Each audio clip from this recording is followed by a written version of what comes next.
siapa Tuhanmu? Salat berkata, tenang bos, kau mundur, saya jaga kau. Selama kau hidup, saya rajin jaga saya. Sekarang giliranku, saya tugas jaga kamu. Malaikat ulang lagi, Marabuka, siapa Tuhanmu? Salat menjawab, Allahu Akbar. Wih, mantap. Barusan saya dapat ini. Ditanya lagi, Man nabiuka, siapa nabimu? Dia jawab lagi salat kita, Asyhadu an la ilaha illallah wa asyhadu anna Muhammadar Rasulullah. Malaikat mungkar tambah geleng kepala. Ih, tambah jago. Anak Cipinang ini.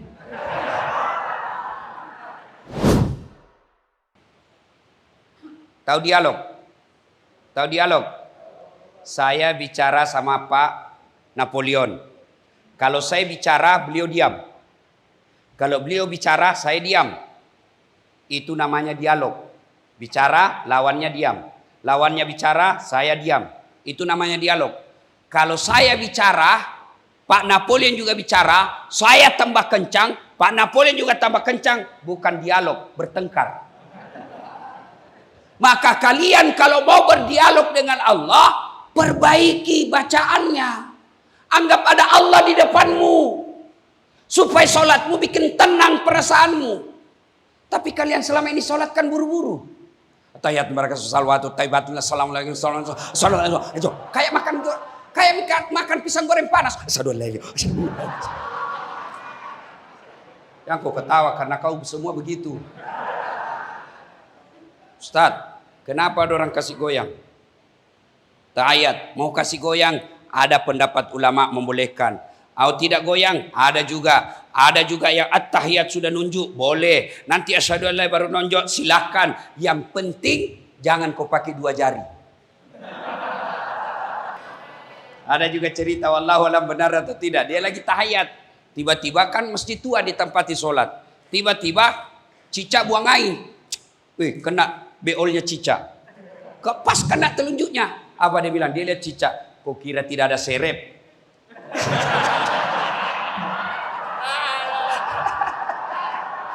Ya, nah sudah. Pelajaran pertama saudaraku, mulai hari ini dan seterusnya, kalian ketika sholat baca dengan baik bacaannya.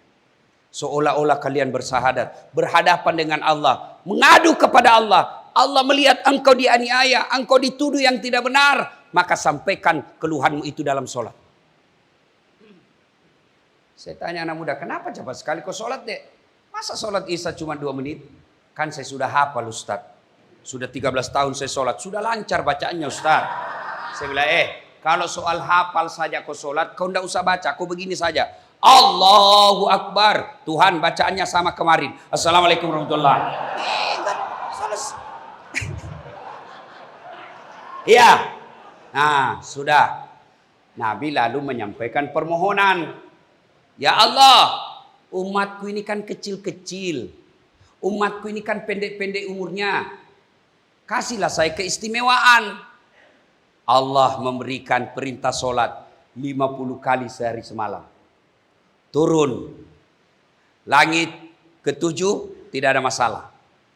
Langit ke-6 ketemu Nabi Musa. Mat. Muhammad. Apa oleh-oleh dari Allah untuk umatmu? Alhamdulillah Musa. Saya diberi perintah sholat 50 kali sehari semalam. Berapa? 50 kali. Tidak salah bos. Umatku saja besar-besar, kuat-kuat, tidak mampu itu 50. Kau minta diskon lah. Naik Nabi. Ya Allah katanya berat sekali. Minta diskon. Oke, kurangi 5. Tinggal berapa? 45. Berapa Musa kata Musa? Berapa Muhammad? 45 bos. Masih banyak. Kau naik lagi diskon. Naik lagi katanya masih besar ya Allah. Kurangi lagi 5. 40. Masih banyak. Kurangi lagi 5. Mondar-mandir. Setiap kali naik dikurangi 5. Terakhir tinggal 5. Nabi Musa bilang, berapa lagi bro? 5 men. Kata Nabi Musa, masih banyak. Di sini kelihatan cerdasnya Nabi. Setiap kali naik kurangi 5. Naik kurang 5. Naik kurang 5. Sekarang tinggal 5. Kalau saya naik lagi ini, tidak ada oleh-oleh buat umat saya. Sudahlah, nanti kita lihat Musa. Ternyata apa yang dikhawatirkan Nabi Musa betul adanya. Sekarang saja yang tinggal 5 masih ada kalian yang hari Jumat saja. Itu pun paling terlambat datang, paling cepat pulang. Orang khutbah dia tidur. Begitu selesai dia bilang, aliran apa ini masjid? Tidak ada khutbahnya. Bukan aliran apa, kau yang tidur. Bos, bagaimana seandainya jadi 50 kali sehari semalam? Tidak ada lagi kesempatan jadi kepala bagian. Tidak ada lagi jadi kanwil. Tidak ada lagi kesempatan jadi penceramah. Tidak ada lagi kesempatan jadi kalapas. Kenapa? Sholat aja di kerja. Mau pergi kerja, hayyalah sholat. Sholat dulu bos. Naik lagi mobil, hayyalal falah. Sholat lagi. Alhamdulillah tinggal 5. Dan syukurnya lagi, meskipun 5, nilainya tetap sama 50. Nah, pulang Rasulullah. Sampailah Nabi. Mulailah diperintahkan kita sholat. Sampailah sholat itu ke kita. Sekarang apa kaitannya dengan kita? Satu, awal cerita, Nabi lagi duka. Apa Allah kasih? Puasa? Bukan. Nabi lagi sedih. Allah kasih apa? Perintah zakat haji? Bukan. Apa? Sholat. Berarti ketika ada masalahmu, ada persoalanmu, sholatlah. Nih, ada di sini tidak ada masalahnya? Ada? Ini semua muka-muka masalah semua ini. Saya tahu apa masalahmu sekarang. Mau keluar. Ayo. Mana ada orang tidak ada masalahnya? Dasar latif penuh masalah. Apa masalah saya sekarang? Kadang-kala diundang dibohongi. Ustadz, ini cuma naik perahu. Paling cuma 2 jam. Ternyata 9 jam. Saya tanya, kenapa kau bilang cuma 2 jam? Karena kalau 9 jam pasti Ustadz tidak mau datang. Masya Allah. Selama saya viral sekarang ini, masalah paling besar, banyak janda-janda yang curhat. Ustadz, baru saja meninggal suami saya. Tolong kasih doa-doa penenang hati. Saya kasihlah di WhatsApp, saya kasih doa-doa penenang hati. Lama-lama dia bilang, Ustadz, maukah Ustadz menjadi imam dalam hidupku? Saya bilang, mohon maaf, saya bukan imam, saya khatib. Masya Allah. Ayo, Pak yang mewakili Kalapas, apa masalahnya sekarang? Mau jadi Kalapas? Ayo, yang mewakili Kanwil Kemenkumham, apa masalahnya? Mau jadi Kanwil? Semua kita punya masalah. Mana ada orang tidak masalah? Nabi saja punya masalah. Usia 6 bulan dalam kandungan wafat bapaknya. Lahir lagi baru 2 hari diambil sama ibu susunya. 4 tahun sama ibu susunya diambil kembali ke Mekah. Hanya 2 tahun bersama ibu kandungnya. Meninggal lagi ibu kandungnya usia 6 tahun. Diambil kakeknya. Meninggal lagi kakeknya usia 8 tahun. Diambil pamannya. Mulai lagi berdagang. Jalan dari Mekah ke Syam. Tidak naik pesawat dagangnya.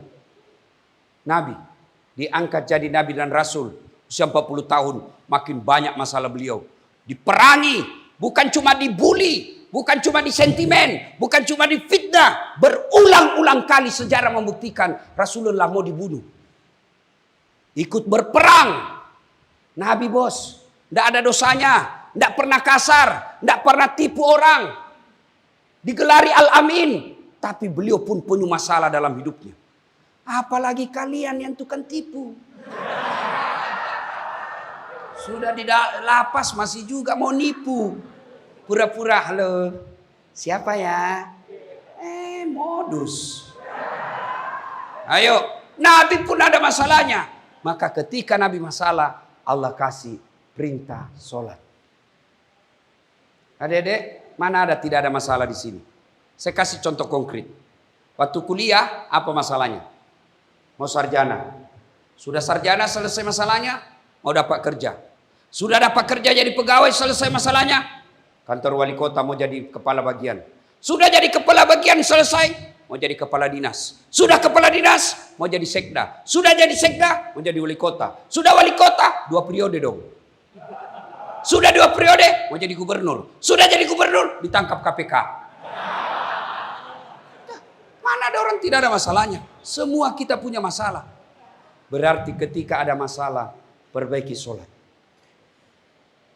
Apa alasanmu tidak sholat? Ayo bilang, yang mana tidak mau sholat? Ayo, saya minta maaf. Saya panggil satu ini. Sini kau dulu deh. Ini. Sini. Sini. Nggak usah malu. Sini. Kau masuk YouTube, bos. Sini. Nah, berapa umurmu? 27. Selama kau di sini, kurang enggak semua masalahmu? Enggak. Selama kau di sini makan? Selama di sini boleh sholat? Boleh. Selama di sini boleh ngaji? Boleh. Selama di sini boleh ketemu via Zoom? Boleh. Apa yang kurang, bos? Apa yang kurang? Kau boleh bernapas, kau boleh makan, kau boleh ngaji, kau boleh sholat, boleh mandi, boleh buang air kecil. Semua boleh. Satu aja tidak bisa. Tidak boleh kau keluar. Kenapa kalau kau keluar? Masalah paling besar. Apa yang jadi di dalam ini bukan masalah buat kalian. Masalah kalian. Mau tidak kau jadi orang baik? Itu aja. Maka selama di sini perbaiki sholatmu. Tunggu dulu, hadiah dulu, bos. Apa kasusmu, Dek? Narkoba. Ku bilang je narkoba. Coba kau di luar overdosis kok. Ya? Alhamdulillah. Hadiah. Mudah-mudahan berkah. Yang kau belikan lagi itu. Bos, ayo. Apa susahnya sholat? Sebentar lagi puasa. Kau pikir puasa gampang? 30 hari orang lapar. Dari pagi, subuh sampai maghrib baru boleh makan. Ayo, puasa sulit, haji lebih sulit lagi, ngantri. Kampung saya 30 tahun biar ada duitmu kau harus nunggu kalau haji pemerintah 30 tahun. 1 bulan kita tinggalkan pekerjaan dan keluarga, baru bisa haji. Zakat perlu modal, sholat yang penting kau mau. Ustaz, saya sudah bertobat Ustaz, tapi saya tidak hafal bacaan sholat. Wala tai'asu min rauhillah. Jangan kau putus asa, kau datang jamaah di masjid sini. Asas salat jamaah, kalau imam sudah baca, makmum sudah diwakili, biar kau diam, sah. Tidak ada kau baca, boleh. Waladhalin, amin, diam lagi. Amin, diam lagi. Sah. Apa lagi? Ustaz, saya sariawan Ustaz. Kok salat sariawan? Ya. Apa? Allah tahu kau lagi salat. Lagi sakit gigi. Apa lagi? Ayo. Ustaz, saya cuma hafal kul-kul. Ya sudah, kul-kul aja kau baca. Rakaat pertama kul huwallah. Rakaat kedua kul huwallah lagi. Tidak usah repot-repot. Tidak usah baca yang susah-susah. Misalnya kau baru hafal-hafal Wattini. Jangan, nanti baku sambung Walasri. Atau Al-Kafirun. Lebih susah lagi itu. Wala antum abiduna ma'abud. Wala ana abidun ma'abadtum. Wala antum abiduna. Wala. Dia bilang di sampingnya. Kenapa itu tak putar-putar, bos? Dia bilang ini juga kupikir. Ayo. Apa susahnya sholat? Ustaz, saya tidak bisa berdiri. Allah kasih diskon. Kau duduk. Susah duduk Ustaz. Kenapa? Ada bisul di pantatku. Sudah, baring. Bukan tidur ya, salat baring. Misalnya di sana kiblat, kepalamu sini. Ya sudah baring, anggaplah saya baring. Allahu Akbar. Tangan masih bergerak, mulut masih mengucapkan Allahu Akbar. Sami Allahu liman hamidah. Boleh. Saya tidak bisa salat begitu Ustaz. Allah kasih apa lagi? Namanya salat pakai isyarat. Bagaimana salat pakai isyarat? Matamu aja aku kasih goyang-goyang. Allahu Akbar. Sami Allah liman hamidah. Yang ketawa, saya ajar kau ini.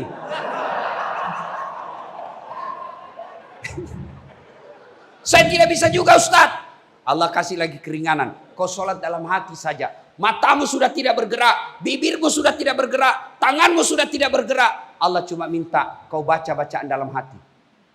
Lagi ruku, bayangkan lagi ruku.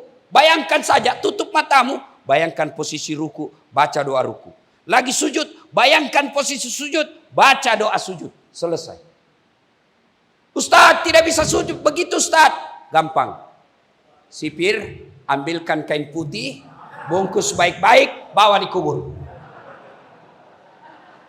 Apa lagi?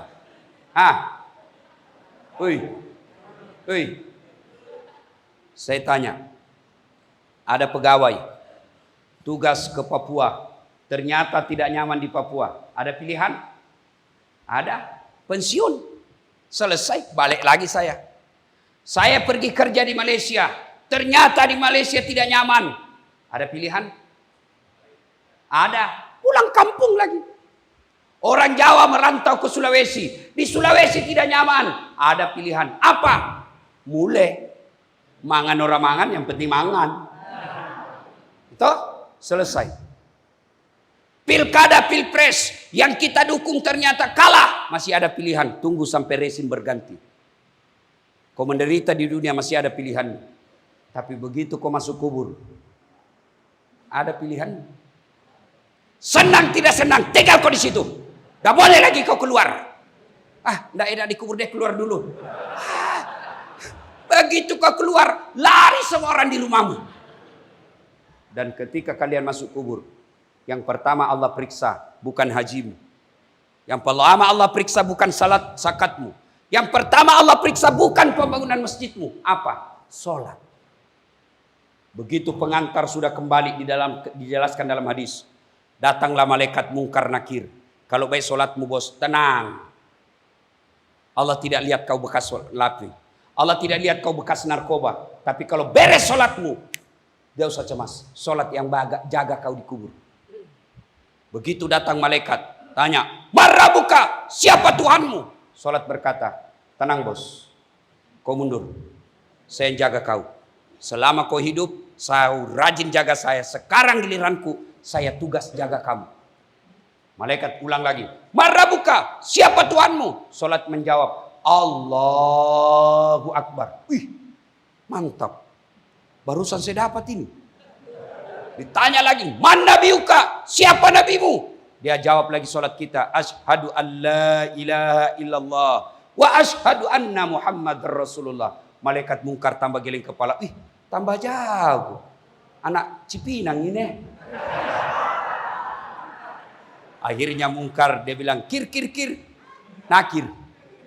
Kau maju nakir, kau yang lanjutkan pertanyaan." Dia bilang, "Nakir, sedangkan kau mundur, apalagi saya." Akhirnya mungkar nakir dijelaskan dalam kitab. Dia tidak melanjutkan pertanyaan 3, 4, dan 5. Dia naik ke arasnya Allah. "Ya Allah, ada hambamu mati. Saya tanya, marabuka?" Dia jawab, "Allahu Akbar." Allah jelaskan, oh bukan dia yang jawab, tapi solatnya yang jawab. Karena dia beres solatnya, tidurkan hambaku, kekasihku, menunggu hari kiamat seperti tidurnya pengantin baru. Masih ingat waktu pengantin baru? Nyamannya. Cepat betul pagi. Coba. Tapi kalau orang dah beres solatnya, solat cuma hari Jumat, paling terlambat datang, cepat pulang. Datang malaikat, dia sudah bawa godamnya. Sudah lama kutunggu kau bajingan. Kau yang paling banyak bicaramu itu di DKI. Tunggu. Begitu ditanya datang malaikat, "Marabuka, siapa Tuhanmu?" Kaget dia bilang, "Tunggu dulu bos, orang baru datang." Malaikat aja dia mau debat. Saudaraku, ruang apa namanya di sini, blok, kamar. Bagaimana kalau kamar mati lampu? Ya, tiba-tiba ada ular masuk. Bayangkan lagi ular masuk, mati lampu. Gelisah toh, ularnya yang masuk ular sanca. Kamu dikuncikan, tidak bisa keluar. Bagaimana paniknya? Padahal itu mati lampunya paling masih bisa teriak, "Mati lampu Pak," nyalakan kembali. "Ada ular Pak." Sipir datang menolong kita. Atau lompat, atau naik ke atas. Tapi dikubur saudaraku. Lebarnya 50 cm. Panjangnya 1 meter 30 cm atau 50 cm. Mati lampunya tidak bakal pernah lagi menyala. Kau ditundis tanah, masuk air. Lalu datanglah utusan dari Allah dari neraka. Namanya Asi Suhuja Al-Uqra. Dan jenazah ini berkata, "Man anta? Siapa kamu?" "Saya solatmu yang kau anggap enteng selama ini. Kenapa kau datang sama saya?" "Saya diperintah Allah untuk menyiksa kamu. Ekornya 1, kepalanya tidak bisa dihitung. Sayalah solatmu yang kau remehkan selama ini. Saya siksa kamu diperintah Allah sampai datangnya hari kiamat." Nauzubillah min zalik. Saudaraku, kalian tidak puasa tetap Islam. Kalian tidak haji tetap Islam. Kalian tidak bayar zakat tetap Islam. Tapi kalian tidak solat. Buka Al-Quran surah Al-Fat 29. Kalian kafir. Tidak ada agamamu. Kau tidak puasa 4 tahun berturut-turut, taubat hari ini, bayar puasamu. Selesai kau bayar puasamu, tidak ada masalah. Kau tidak bayar zakat 3 tahun berturut-turut, selesai kau taubat bayar zakatmu, selesai masalahmu. Kau tidak haji padahal mampu, tahun depan berangkat haji, selesai haji, tidak ada masalahmu. Tapi kalau kau tidak sholat subuh tadi, bagaimana caranya ganti, bos? Ayo. Maka begitu tiba waktu sholat, tinggalkan semua kegiatanmu. Sinilah saatnya kau memperbaiki diri. Sholat aja dulu. Cari tamati kalau kau merasa taubat tapi kau tidak sholat. Bohong itu. Biarkan orang menuduhmu jelek. Biarkan sekarang kau menghadapi hidup dalam penjara. Tapi kalau kau sholat, kau bisa lebih mulia daripada di sisi Allah. Daripada koruptor yang berkeliaran mempermainkan hukum. Yang jadi masalah, kalian sudah dipenjara, kalian sudah divonis puluhan tahun, lalu kau tidak sholat lagi, dunia akhirat kau celaka. Kalau kalian sholat, insya Allah kau punya harapan di akhirat. Kalau di dunia sengsara, tidak ada orang sengsara dari bangun sampai tidur lagi sengsara. Meskipun kau di penjara ini, tadi tidak ada yang kurang. Kurangnya hanya satu, tidak bisa keluar. Mari perbaiki sholat. Wujud konkret kalian, taubat, perbaiki sholat. Kenapa sholat Ustaz? Sholat inilah fungsi pentingnya penghambaan kepada Allah Subhanahu wa Ta'ala. Bos, haji masih boleh ada kegiatan lain. Kalian ibadah haji, tawaf sambil nyanyi, boleh? Labbaik Allahumma labbaik, labbaik la, boleh, sah. Puasa sambil dagang, boleh.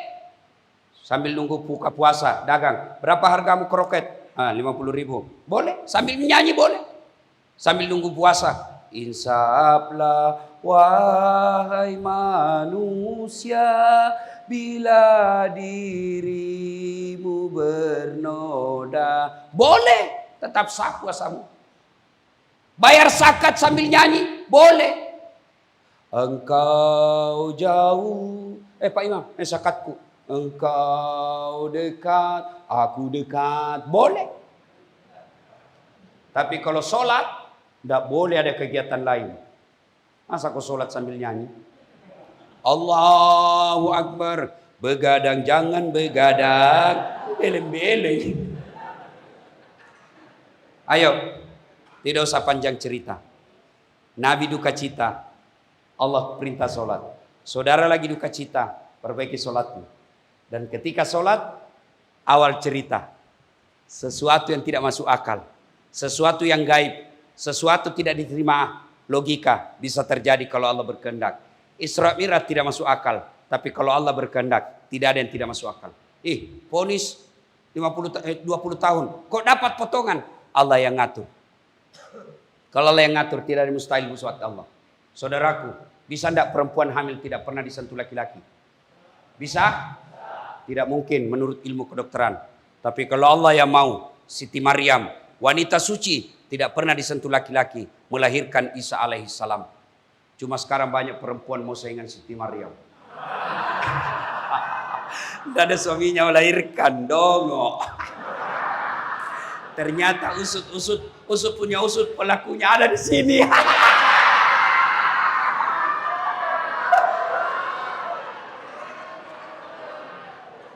Bos, wih, manusia dibakar hidup-hidup, bisa hidup? Dibakar dalam api yang sangat besar, bisa hidup? Tidak mungkin menurut ilmu biologi. Tapi kalau Allah yang berkehendak, Nabi Ibrahim dibakar dalam api yang sangat besar, keluar justru kedinginan. Kalau Allah mau, tidak ada yang mustahil. Bisa hidup tidak manusia dalam perut ikan? Bisa? Tidak mungkin kalau saya ikan masuk dalam perutku. Tapi kalau Allah yang berkehendak, Yunus alaihissalam 40 hari dalam perut ikan keluar dengan selamat. Kecil buat Allah bebaskan kalian, kecil. Bagaimana caranya Ustaz? Jangan kau pikir caranya, biar Allah yang ngatur caranya. Kalau kau yang pikir caranya, pusing kamu. Gimana caranya? Dekati Allah. Kalau di sini cara dekati Allah, perbaiki sholat. Kalau masih hidup orang tuamu, muliakan. Setiap kau telepon, setiap dia datang, kau berikan berita gembira. Mak, jangan cemas, mak. Di sini saya semakin baik sholat. Di sini saya puasa Senin Kamis. Di sini saya pandai ngaji. Jangan kau cerita yang jelek-jelek di kuping ibumu supaya dia tenang. Yang kedua, kau masuk di sini, tingkatkan kesabaran. Semakin kau sabar, semakin enak perasaanmu. Semakin kau berontak, semakin tidak bisa tenang kamu. Innallaha mas-sabirin. Allah bersama orang-orang yang bersabar. Ibu bapak saudara-saudara sekalian, rasanya ingin berlama-lama, tapi waktu jualah yang membatasi kita. Saya doakan kepada Allah Subhanahu wa taala, semoga kalian semua diberikan ketenangan jiwa di tempat ini. Diberikan ketingkatan iman di tempat ini, dan keluarga yang di luar diberikan kesabaran dalam menghadapi hidup. Demikian, lebih dan kurangnya mohon dimaafkan. Fastabiqul khairat. Assalamualaikum warahmatullahi wabarakatuh.